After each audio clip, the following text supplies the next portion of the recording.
آؤ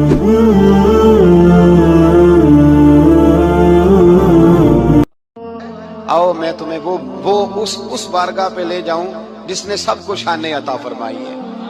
حضرت ابوبکر صدیق رضی اللہ تعالیٰ عنہ خلیفۃ المسلمین بنے، خلیفہ بنے تو سویرے جس رات خلیفہ بنے سویرے سر پہ ٹوکری رکھی، منڈی کی طرف جا رہے ہیں۔ حضرت عمر فاروق رضی اللہ تعالیٰ عنہ مولا علی شیر خدا کو کسی نے بتایا کہ وہ تمہارا خلیفہ تو جا رہا ہے مزدوری کرنے، وہ تو جا رہا ہے کمائی کرنے۔ حضرت علی شیر خدا مولا کائنات جناب فاروق اعظم دونوں نے رستے میں روکا کہ ابو بکر کہاں جا رہے ہو؟ فرمانے لگے کام کرنے جا رہا ہوں، مزدوری کروں گا، منڈی میں جاؤں گا، تجارت کرتا تھا اس کو جاری رکھوں گا، بچوں کا پیٹ بھی تو پالنا ہے۔ اب تمہاری حکومت کے پیچھے بچے تو نہیں نا بھوکے مروا لینے، میں نے کچھ کرنا تو ہے۔ حضرت عمر کہنے لگے چلا آ کے بیٹھ، ہم صحابہ کو اکٹھا کرتے ہیں اور مال غنیمت سے تیرا وظیفہ لگاتے ہیں، آپ کو وظیفہ ملے گا ماہانہ، تو آپ بیٹھ کر کے مسجد میں تو ڈیوٹی کریں۔ بیٹھ گئے، مشاورت ہوئی تو حضرت ابوبکر صدیق رضی اللہ تعالیٰ عنہ سے پوچھنے لگے جناب بتلائیے آپ کا کتنا وظیفہ لگایا جائے؟ تو حضرت ابوبکر صدیق فرمانے لگے اتنا لگا دو جتنی ایک مزدور کی تنخواہ ہوتی ہے۔ تو ایک صحابی بول کے بڑے میٹھے اور دھیمے لہجے میں کہنے لگے ابوبکر اگر تیرا گزارا نہ ہوا تو، اگر تیرا گزارا نہ ہوا تو حضرت ابوبکر صدیق فرمانے لگے اگر میرا گزارا نہ ہوا تو میں مزدوروں کی تنخواہوں میں اضافہ کر دوں گا، اگر مزدوروں کے گھر جلنے لگیں گے تو میرا بھی چلے گا، میں ان کی تنخواہیں بڑھاؤں گا صرف اپنی۔ حضرت ابوبکر صدیق رضی اللہ تعالیٰ عنہ ان لوگوں میں سے تھے جو زمانے کی نبض دیکھ کر یا زمانے کے حالات دیکھ کر فیصلہ نہیں کرتے تھے۔ کچھ لوگوں کا مزاج ہوتا ہے وہ کسی جگہ رش دیکھتے ہیں یا حالات دیکھتے ہیں تو اس طرح کی بات کرنی شروع کر دیتے ہیں۔ حضرت ابوبکر صدیق رضی اللہ تعالیٰ عنہ اپنے قبیلے کے سردار تھے، تجارت کرتے تھے اور وسیع آپ کا حلقہ احباب تھا، اور حلقہ احباب میں امیر لوگ تھے۔ جس طرح کا انسان خود ہوتا ہے اس طرح کی اس کی دوستی ہوتی ہے۔ آپ کے دوستوں میں شامل ہے حضرت عثمان غنی، آپ کا قریبی دوستانہ تھا حضرت عبد الرحمن ابن عوف سے جو صحابہ میں سب سے زیادہ امیر ہے۔ آپ کے قریبی دوست تھے حضرت سعید بن زید، یہ آپ کے قریب کے لوگ تھے، حضرت طلحہ بن عبید اللہ۔ حضرت صدیق اکبر معاشرے کے اندر ایک نہایت سنجیدہ، سمجھدار، معاملہ فہم اور مدبر شمار کیے جاتے تھے، ایسا نہیں کہ کوئی جذباتی فیصلہ کرنے والا آدمی۔ حضرت صدیق اکبر نے نبی کریم صلی اللہ تعالیٰ علیہ وسلم کے اعلان نبوت فرماتے ہی لوگوں کا رد عمل بھی دیکھ لیا تھا، فوری طور پر لوگ رائے کیا دے رہے ہیں وہ بھی دیکھ لیا تھا۔ ہمارے ہاں بہت سارے لوگوں کی ضمیر کی آنکھیں کھل جاتی ہیں، شعور کی نہیں کھولتے، سلا دیتے ہیں، کہتے ہیں ابھی حالات ٹھیک نہیں، حالانکہ ضمیر جاگ جاتا ہے، آنکھیں نہیں کھولتے۔ حضرت صدیق اکبر کو جب پتہ چل گیا محبوب سچے ہیں تو پھر انہوں نے امت کو یہ اپنے عمل سے پیغام دیا ہے کہ ایمان، عشق، محبت، غلامی یہ جمہوری نہیں ہوتی کہ سارے کریں گے تو پھر میں کروں گا۔ جب ان کی آنکھیں دل کی کھل گئیں تو ضمیر کی بھی کھولی، اور پھر لوگوں کو نہیں دیکھا وہ کلمہ پڑھ رہے ہیں کہ نہیں پڑھ رہے، وہ فوراً کلمہ پڑھ کے مسلمان ہو گئے۔ زندگی میں شعوری فیصلے کریں اور جلدی کریں، حضرت صدیق اکبر کی زندگی کا پہلا سبق ہے۔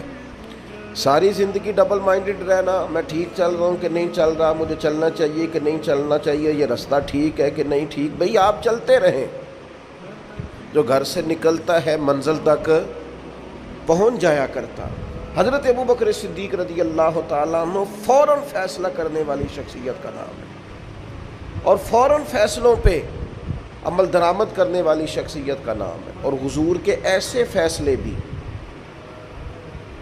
جو لوگوں کے لیے سمجھنا مشکل تھے۔ حضور علیہ الصلوۃ والسلام چلے گئے حدیبیہ میں، 1400-1500 صحابہ سے خود نبی کریم نے فرمایا احرام باندھو بھائی عمرہ کریں گے۔ یہاں کسی آدمی کا ویسے تھوڑا لیٹ ہو جائے عمرہ تو لوگ پوچھتے آپ گئے نہیں، خیریت تو ہے؟ نبی کریم 1400-1500 لوگوں کو لے کر گئے، اور جب مقام حدیبیہ پر پہنچے تو کفار نے روک لیا، انہوں نے کہا ہم نہیں جانے دیں گے آپ کو۔ وہاں صلح لکھی گئی، شرائط طے ہوئی، ان میں ایک شرط یہ تھی کہ اس سال آپ واپس جائیں گے، اگلے سال آئیں گے،